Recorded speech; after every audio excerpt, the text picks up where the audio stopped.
setia, taat pada agama. Daripada negeri Perak.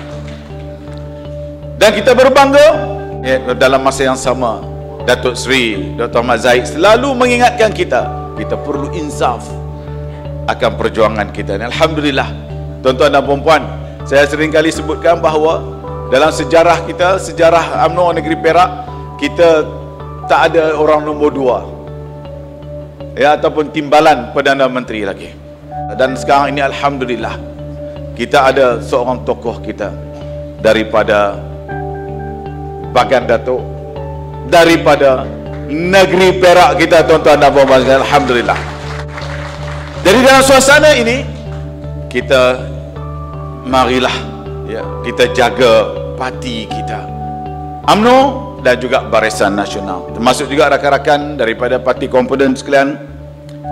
Marilah kita gerakkan perjuangan kita dalam konteks negeri Perak. Kita jadikan dia sebagai satu model perjuangan untuk kita tetap bersatu hati bersama-sama dengan kepimpinan kita, kepimpinan yang amat berhormat Presiden kita Datuk Seri Muhammad Najib Tun Haji Abdul Razak, dan juga timbalan Perdana Menteri kita yang juga merupakan orang nombor 2 dan lieutenant kepada Presiden kita. Seorang pemimpin yang baik, pemimpin masa depan di peringkat nasional. Walaupun ketika ini beliau adalah pemimpin peringkat negeri Perak, beliau tak kira orang Melayu, orang Cina, orang India, beliau akan bantu.